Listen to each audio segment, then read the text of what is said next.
Nah, hari ini Bante akan mengulas ajaran Sang Buddha dengan judul adalah Perjalanan Makhluk di Alam Samsara, ya, atau alam sangsara, ya. Sangsara berbeda dengan sengsara, ya, berbeda. Samsara itu artinya adalah siklus kelahiran dan kematian. Itu namanya samsara. Tapi kalau sengsara lain lagi. Hidup miskin, mati segan, ya.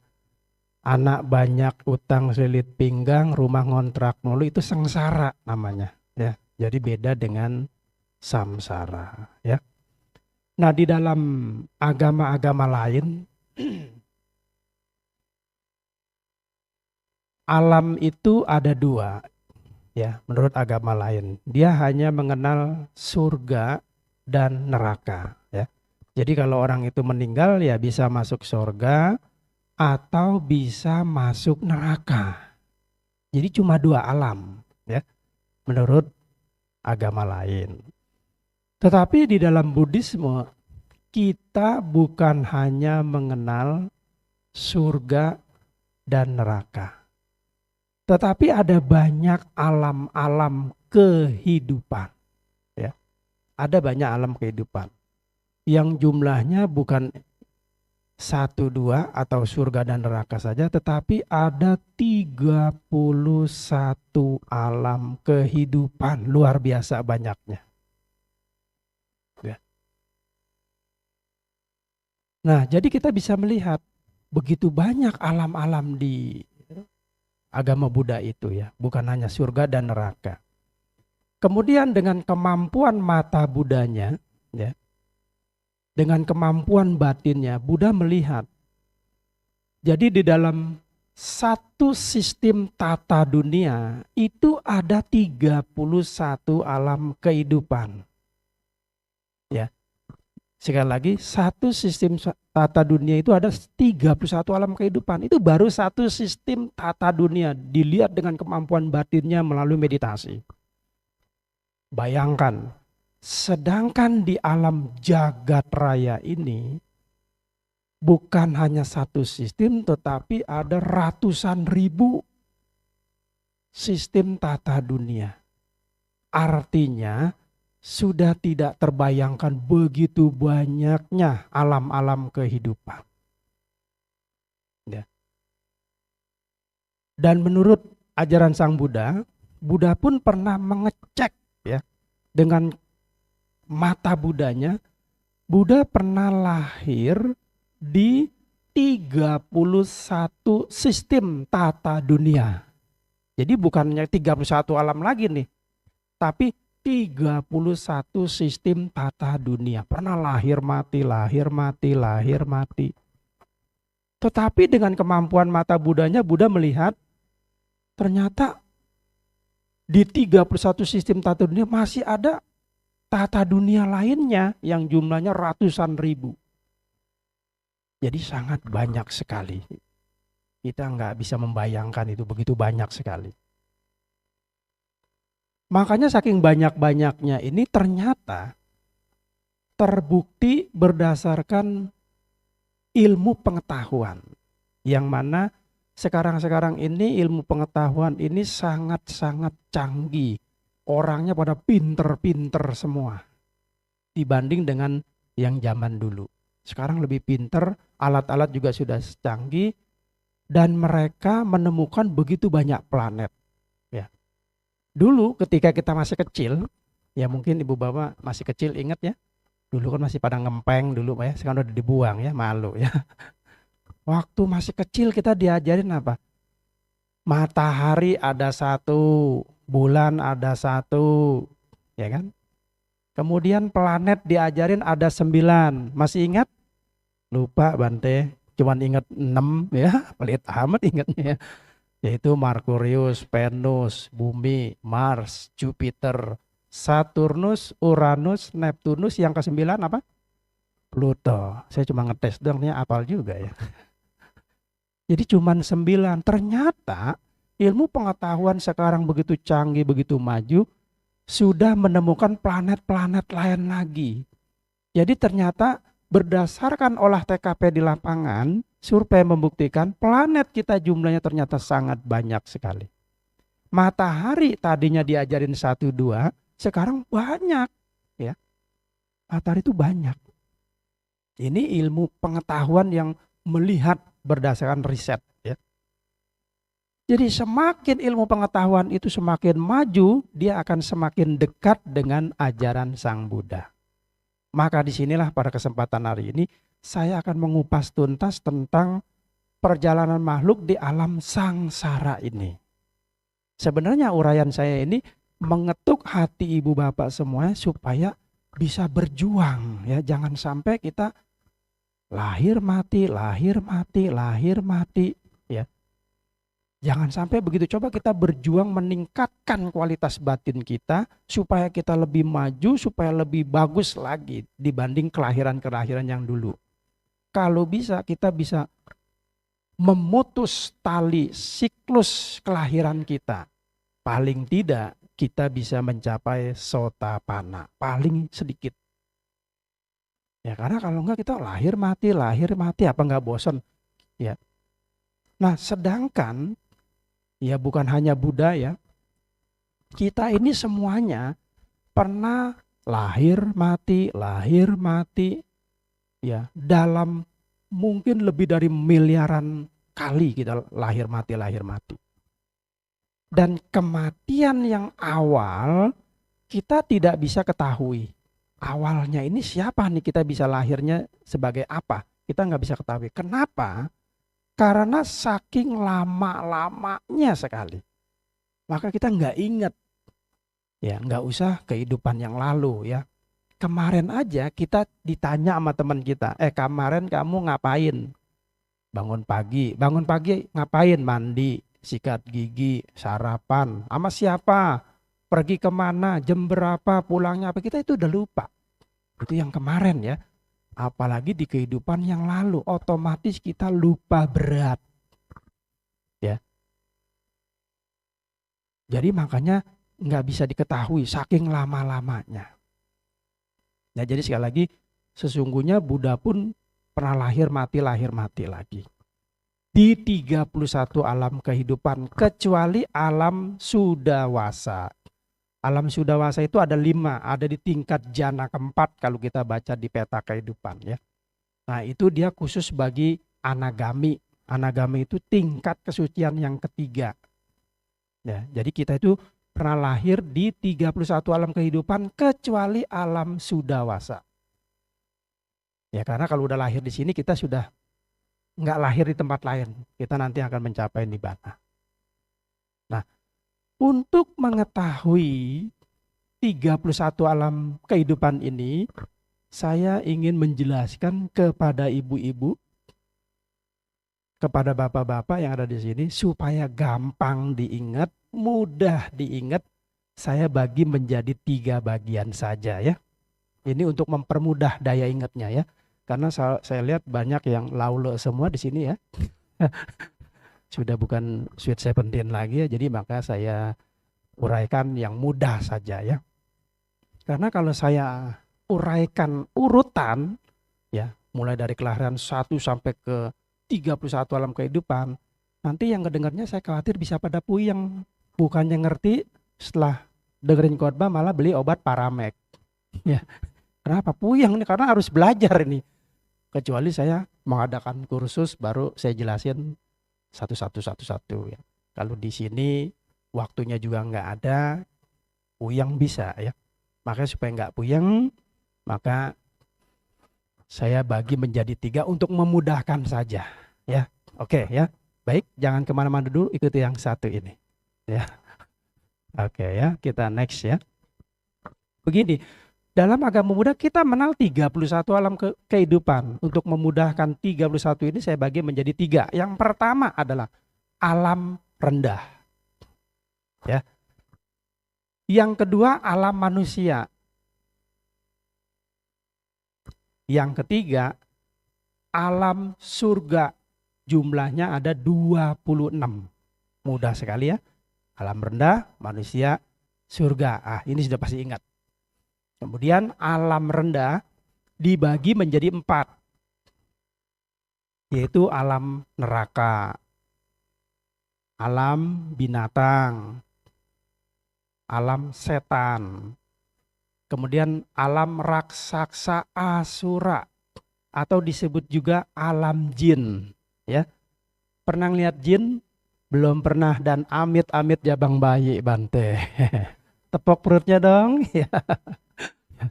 Ya, jin itu tinggi besar ya badannya ya, mungkin sebesar pohon kelapa ya, serem sekali ya. Mereka ada ditinggal di hutan, di goa-goa, di pegunungan, di desa masih ada, di kota kadang-kadang juga bisa ada loh. Ya, mungkin dia udah kehabisan rumah jadi terpaksa ke kota dia. Ya, jadi ada. Dan saya pesan kepada ibu-ibu, bapak-bapak yang ada di sini, jangan sekali-sekali ya kontak dengan jin ini, jangan sekali-sekali. Apalagi di WA ya, tolong jin bantu saya, jangan pakai WA, jangan. Apalagi sampai telepon ya, aduh jangan ya, jangan sekali-sekali. Itu berat efeknya ya. Entah jin tomang, jin botol ya, itu luar biasa. Jangan sekali-sekali. Ya karena banyak manusia yang nggak sadar begini, kepengen kaya, minta bantuan mbah jin ya. Ini bahaya sekali ya. Ya, jadi sekali lagi jangan sekali-sekali berhubungan dengan mereka karena akibatnya berat ya. Kita udah lahir di alam yang bagus malah berhubungan dengan orang yang makhluk yang seperti itu ya. Oke ya, jadi udah tahu ya, alam rendah. Kemudian yang di tengah-tengah itu alam manusia. Lalu yang di atasnya yang ketiga alam surga, ada 26. Nah, alam surga ini dibagi menjadi 3. Yang pertama sorga biasa. Sorga biasa itu tingkatannya dewa 1, 2, 3, 4, 5, 6. Ini dewa biasa nih. Kemudian 20 yang atas itu dewa yang tinggi yang disebut Brahma.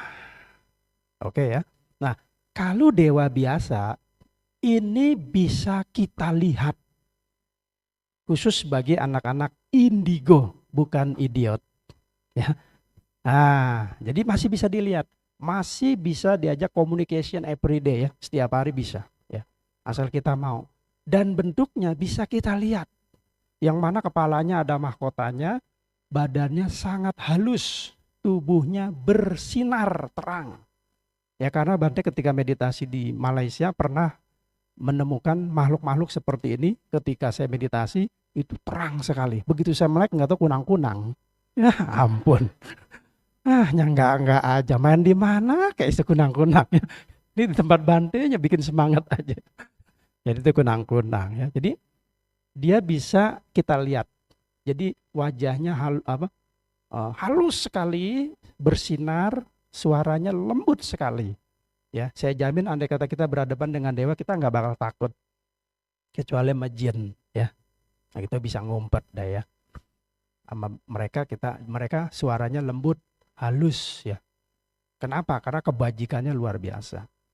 Nah, itulah sorga biasa. Dan bisa dihitung umurnya, bisa dihitung, masih bisa dikalkulasi meskipun sangat lama sekali. Nah, di sini saya akan jelaskan. Untuk sorga tingkat pertama, hidupnya 500 tahun. Ya 500 tahun surga. Bayangin lama sekali ya. Perbandingannya kalau di sini 50 tahun nih, umur kita 50 tahun nih, baru kita jitbok misalnya ya. Di sana baru 1 hari 1 malam. Padahal kita udah 50 tahun ya. Udah punya anak, cucu ya. Begitu banyaknya ya. Terus kita mati di sana baru 1 hari 1 malam. Surga tingkat kedua namanya Tawatimsa Bumi. Hidupnya 1000 tahun. Perbandingannya kalau di sini 100 tahun, di sana baru 1 hari 1 malam. Surga ke tingkat ketiga, saya percepat ya, ke yang ketiga 2000 tahun. Kalau di sini 200 tahun, di sana 1 hari 1 malam. Yang keempat 4000 tahun. Ya. Kalau di sini 400 tahun, di sana baru 1 hari 1 malam. Surga tingkat kelima 8000 tahun. Ya, 8.000 tahun. Perbandingannya kalau di sini 800 tahun nih umur kita nih ya, baru kita pada jetbox semua. Di sana baru 1 hari 1 malam. Surga tingkat ke-6 16.000 tahun. Perbandingannya kalau di sini 1.600 tahun nih umur kita nih, baru kita mati nih. Ya, kita dibawa ke Jelambar dibacaan parita. Ya. 1.600 tahun. Di sana baru 1 hari 1 malam. Luar biasa. Sekarang kita cek berdasarkan hitungan manusia. Saya ambil nggak dari yang bawah deh ya. Terlalu banyak. Kita ambil dari surga tingkat ke-5 dan ke-6. Ini hitungan manusia ya. Jadi kalau hitungan dewa tadi surga tingkat ke-5 8.000. Kalau hitungan manusia ya berarti 2.304 juta tahun baru mati kita.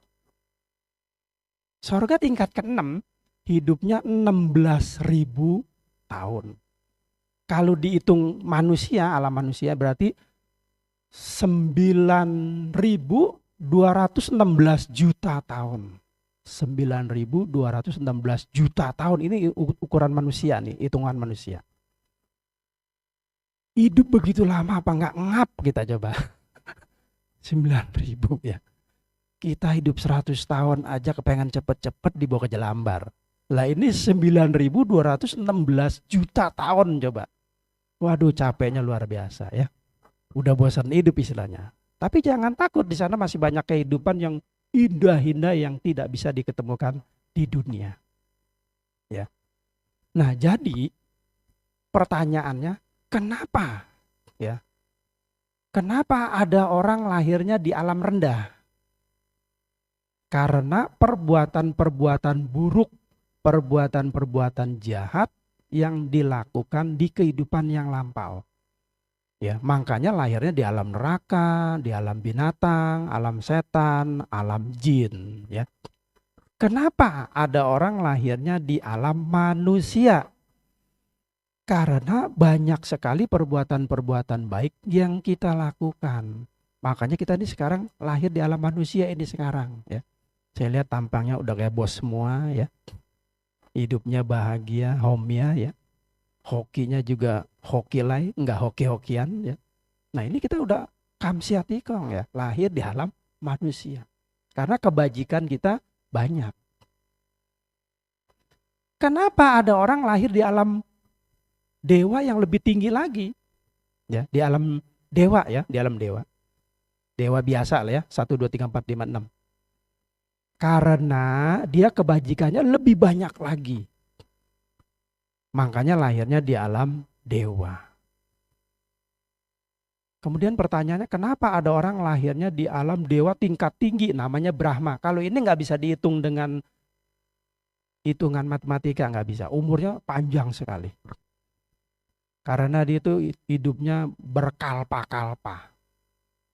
Lama sekali, nggak bisa dihitung. Nah, kenapa ada orang lahir di alam Brahma? Karena dia kebajikannya banyak dan senang meditasi. Ya, makanya lahirnya di alam Brahma. Makanya kalau kita ingin lahir di alam Brahma, banyak berbuat baik, sering meditasi. Nggak boleh nonton film Korea sambil meditasi begini, ya. Nggak bisa.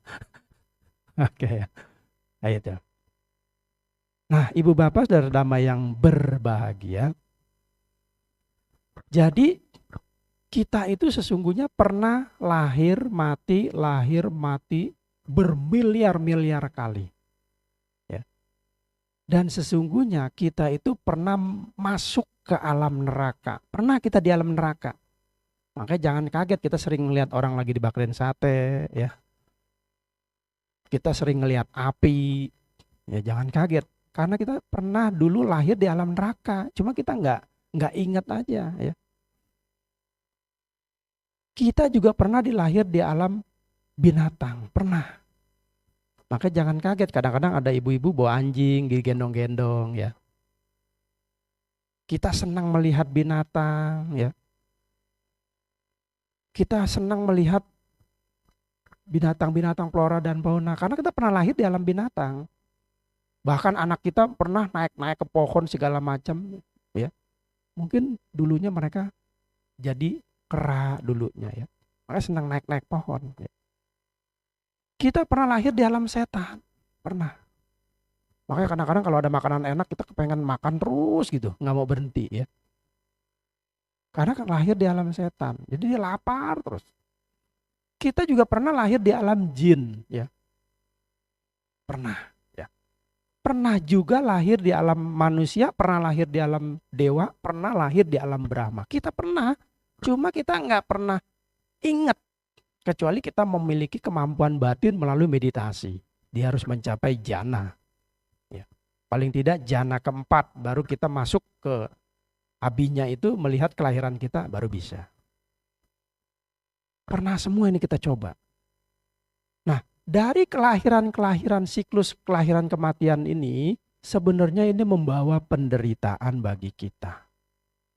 Akan membawa akibat yang tidak bagus bagi kita. Ya, akibatnya apa?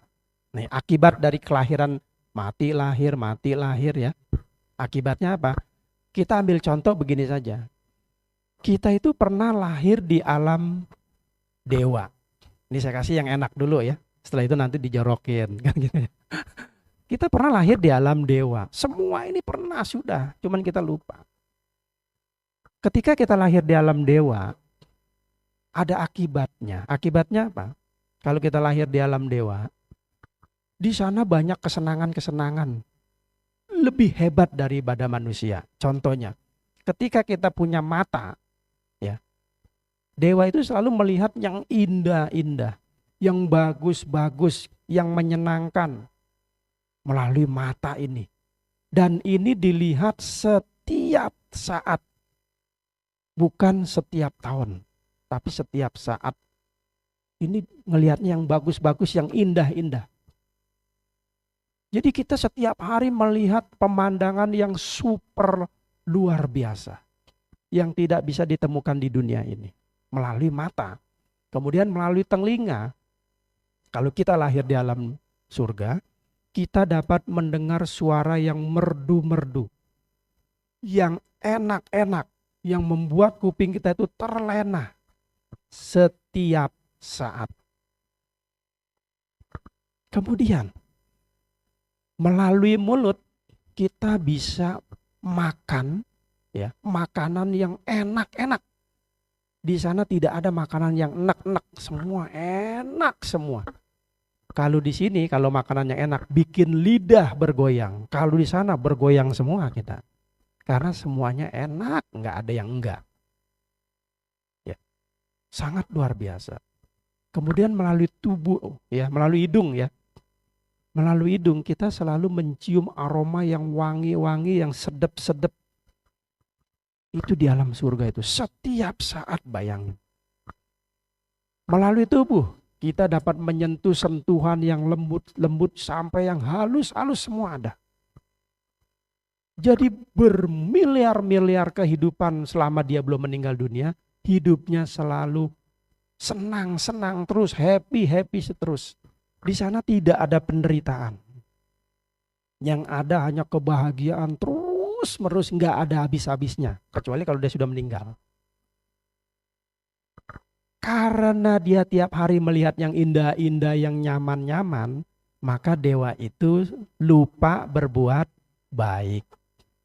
Dia lupa berdana, ya, lupa meditasi, ya. Akibatnya dia hanya menikmati kesenangan-kesenangan indriawinya aja sebelum karma baiknya habis. Kalau di dalam sutta dikatakan bahwa dia hanya menikmati makanan-makanan basi saja. Nggak mau menanam lagi. Setelah saya cerita di sini, ada umat protes. Tapi protesnya baik sih, bagus. Bante bilang dewa bisa berbuat baik. Iya. Mana bisa Bante, kan dia orangnya kaya semua, hidupnya happy semua. Bagaimana kita mau menolong, mau berbuat baik? Nggak bisa. Saya bilang bisa.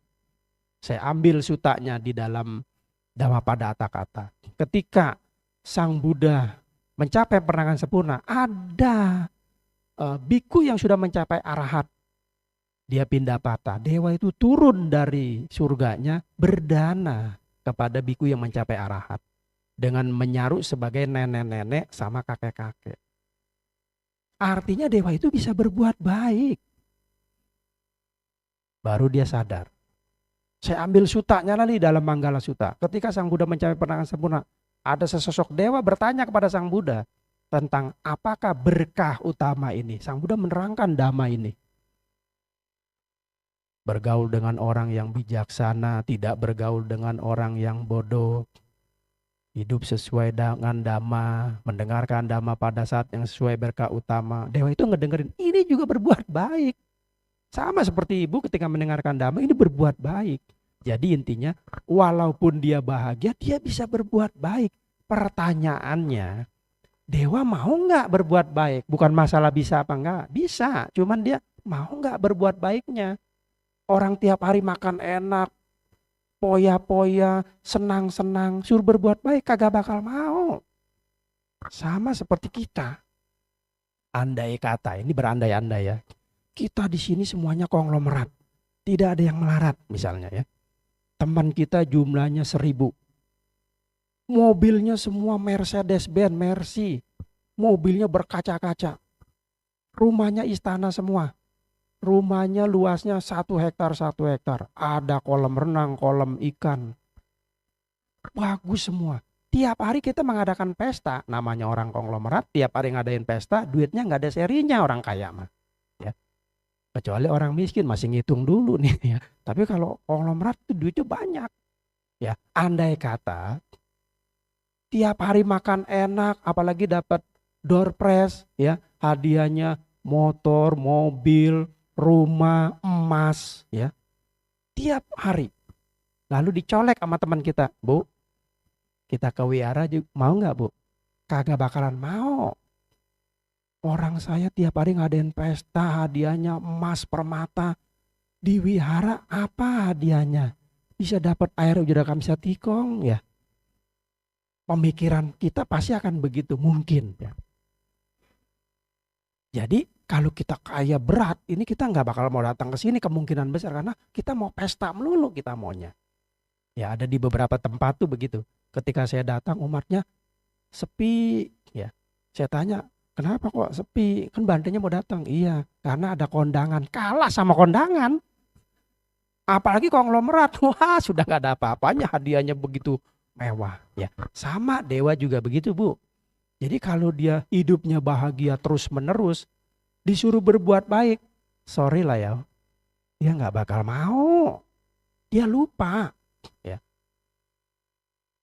Di sisi lain ada alam yang rendah, namanya neraka, setan, binatang, raksasa, asura. Dia kebalik, dia mau berbuat baik kalau dia mau. Tapi kesempatan untuk berbuat baik nggak bisa. Seperti di neraka, saya mau berbuat baik nggak bisa udah. Karena yang dilihat tuh api melulu, orang diceburin, di timah panas, di air panas, di api, di macem-macem. Ada yang disiksa, dipukuli dan sebagainya. Mau berbuat baik nggak bakal bisa. Ya, begitu juga di alam binatang. Mau berbuat baik bisa nggak? Kecil sekali bisa, cuman berat sekali. Baru mau berbuat baik udah di mulut harimau kita. Nggak bisa. Di alam setan mau berbuat baik bisa nggak? Bisa, cuman harus ada kondisi yang benar-benar ada. Jadi sangat berat. Bisa tapi sangat sulit. Ya, jadi kebalikan di alam dewa, kalau kita di alam dewa, kita nggak bakal mau berbuat baik, kita lupa.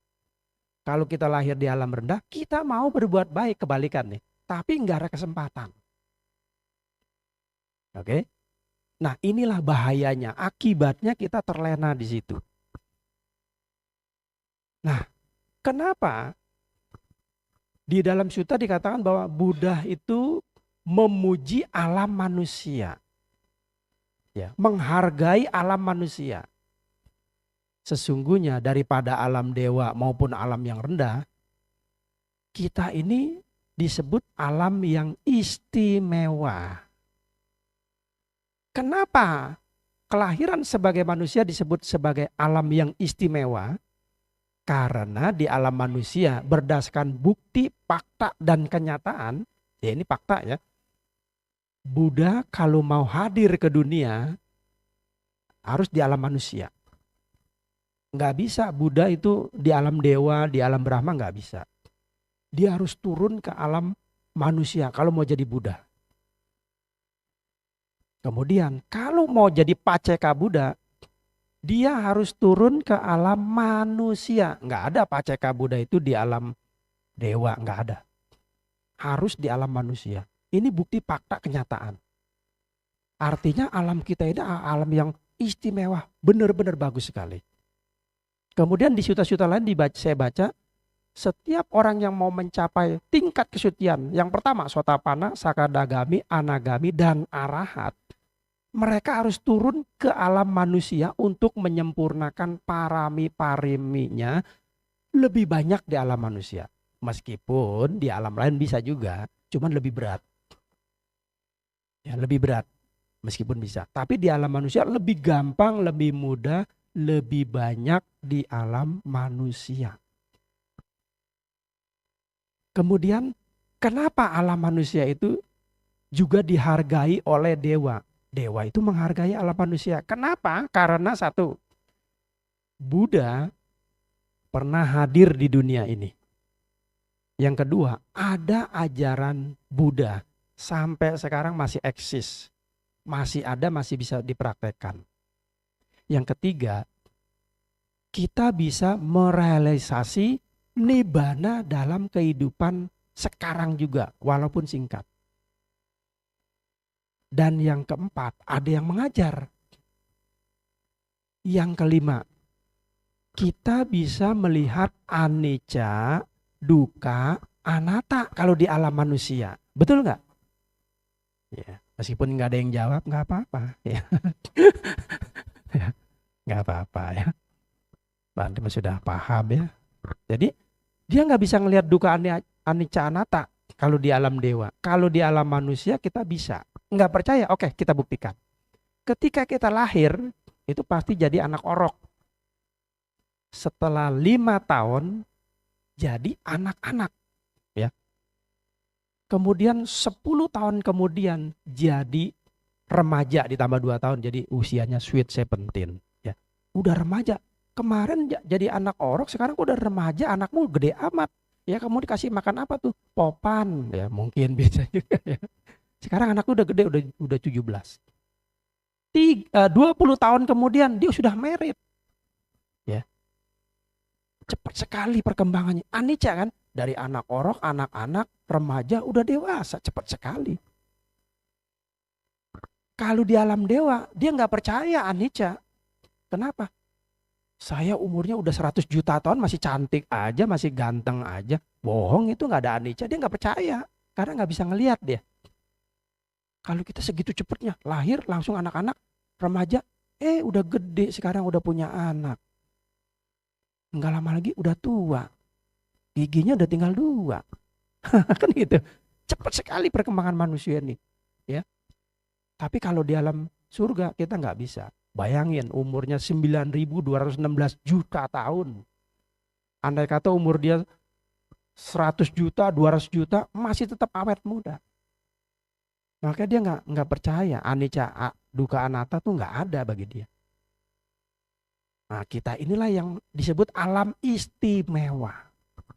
Makanya para dewa menghargai kelahiran sebagai manusia. Ketika dewa-dewa itu mau mati, ya, dewa-dewa lain memberikan dorongan, semangat, memberikan nasihat-nasihat kepada dewa-dewa yang sebentar lagi mau lamjiun. Ya. Ada 5 ciri-cirinya. Jadi dewa itu bisa mati, Ibu Bapak ya. Biarpun dia umurnya sangat panjang.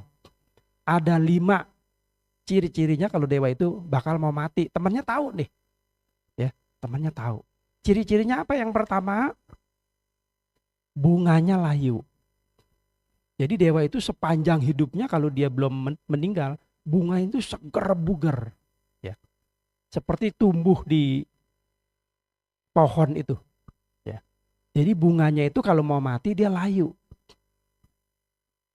Nah, ini ciri-ciri dewa mau meninggal dunia.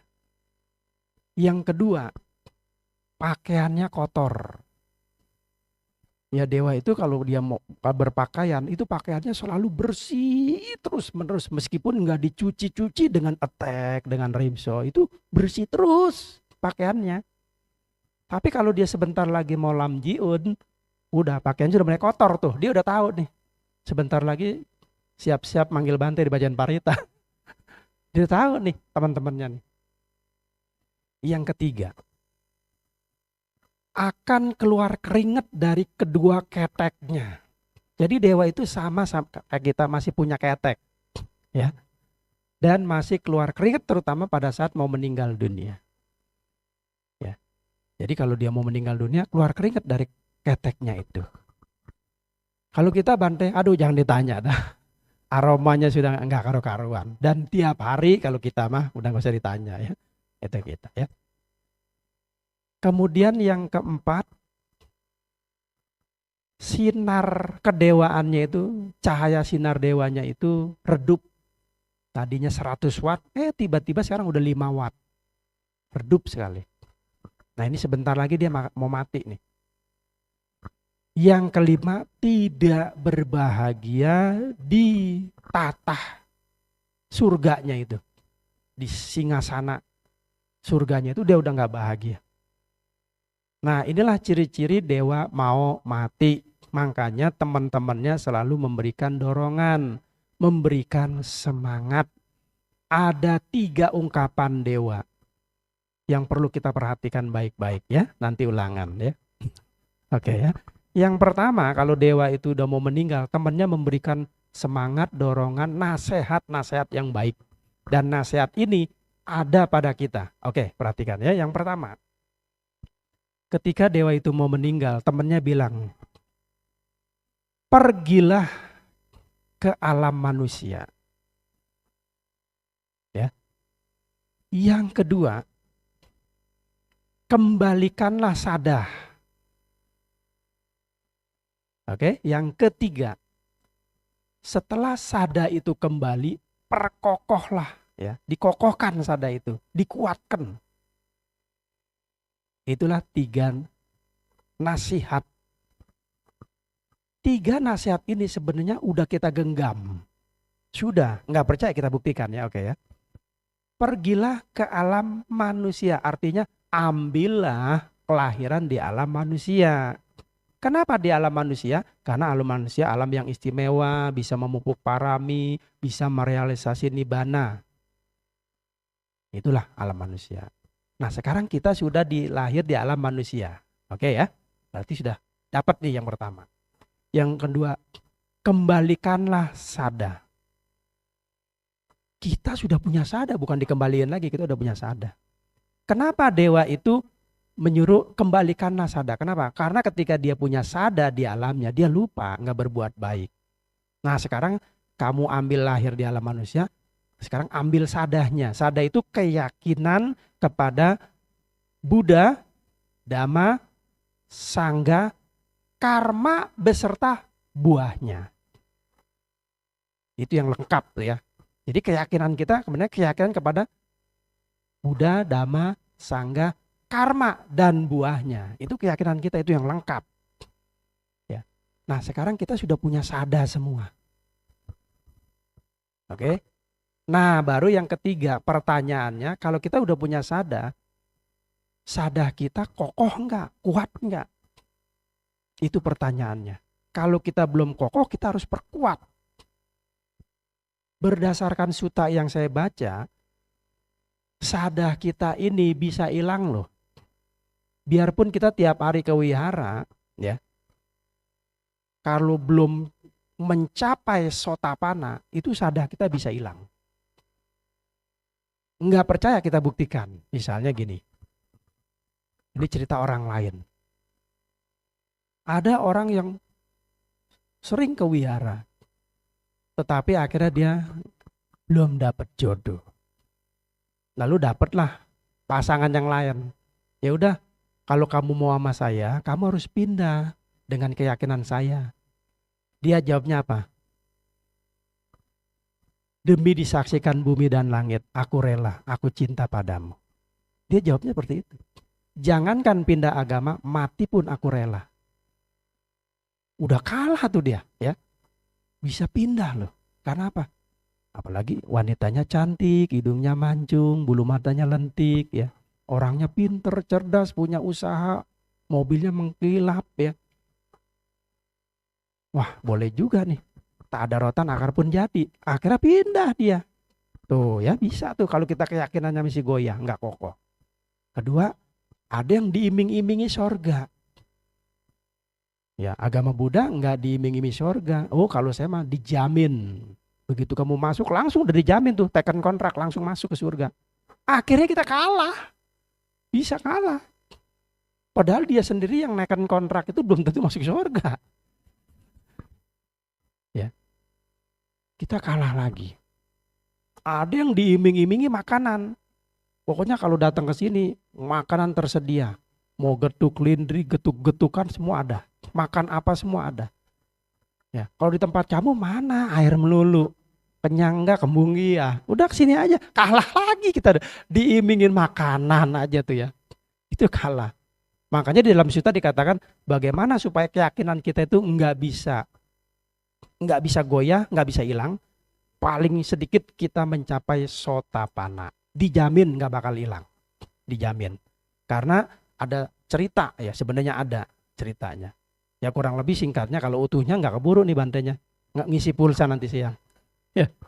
Jadi untuk menghindari hal-hal yang tidak diinginkan, ya saya singkat. Jadi ada di zaman Sang Buddha orang sudah mencapai sotapanna. Digoda sama Dewa Saka, dia tujuannya cuma ngetes doang. Kalau kamu nggak percaya ini, nggak percaya ini, ya jangan percaya Buddha, Dhamma, Sangha. Nanti saya kasih harta, saya kasih ini, saya kasih itu. Dia jawab apa? Saya bukan orang miskin, saya kaya. Karena saya punya keyakinan kepada Buddha, Dhamma, dan Sangha. Akhirnya Dewa Saka itu kalah. Dia nggak mempan, dirayu. Ya. Nah karena dia sudah mencapai sotapanna. Jadi kalau kita belum sotapanna, kita masih bisa dirayu, digoda. Ya, makanya paling tidak kita bisa mencapai sotapanna. Atau ya, paling tidak anggaplah kita untuk sotapanna mah berat dah ya. Karena kewihara aja kena kehujanan sedikit aja udah kepengen pulang ya biasanya. Ya. Paling tidak kita punya tekad yang kuat. Saya tidak akan menghilangkan keyakinan saya kepada Buddha, Dhamma, dan Sangha. Kemudian tekad itu diperkuat dengan perilaku yang baik. Rajin kewihara, berdana, menjalankan sila, rajin meditasi. Minimal, meskipun ini nggak menjamin, paling tidak kita ada usaha-usaha untuk memperkuat sada ini. Sehingga nanti kita bisa mencapai kesucian atau bisa lahir di alam yang lebih baik lagi. Nah, pesan dari uraian ini, janganlah kita terlena kepada kehidupan ini. Cobalah kita berhenti sebentar. Artinya, kalau ada kesempatan, cobalah kita kewihara, cobalah kita berbuat baik, cobalah mempraktekkan sila, syukur, ikut retret meditasi, meskipun 10 hari atau cuma 7 hari. Yang 7 hari nggak kuat bisa 3 hari. 3 hari nggak kuat bisa 2 hari. 2 hari nggak kuat bisa 1 hari. Ya. 1 hari nggak kuat bisa berapa jam bisa juga. Ya. Untuk tujuannya apa? Supaya kita bisa melakukan parami-parami yang lebih banyak lagi, yang lebih baik lagi. Sehingga sadar kita semakin hari semakin kuat. Dan yang kedua, pesannya kedua, cobalah kita ini harus berjuang ya. Kita ini lahir di alam manusia yang sangat-sangat istimewa. Mungkin setelah dari ini kita nggak punya kesempatan lagi. Sangat berat lahir di alam manusia. Ketika kita punya kesempatan ini, coba kita kalau bisa menembus paling tidak sotapanna itu melalui meditasi vipassana bhavana. Nah, kalau kita sudah sotapanna, kita sudah aman. Kita sudah terbebas dari 4 alam yang menyedihkan. Kita sudah di depan mata sudah ada nibbana. Tinggal tunggu 7 kelahiran lagi. Karena kalau kita belum mencapai ini, kita akan lahir mati, lahir mati, lahir mati. Ya, sangat menderita sekali. Kita sudah begitu banyak lahir, nggak terhitung jumlahnya. Maka ketika sekarang lahir sebagai manusia, coba berjuang, ada perjuangan. Apakah perbuatan baik, apakah untuk mencapai kesucian, nggak apa-apa. Dengan berbekal parami ini, semoga kita bisa mencapai kesucian dan pada akhirnya kita bisa mencapai nibbana. Baik, itu yang bisa saya sampaikan. Semoga ibu bapak selalu sehat, bahagia, dan semoga dapat mempraktekkan ajaran Buddha dengan baik dan benar. Semoga semuanya mencapai pencapaian sempurna, yaitu nibbana.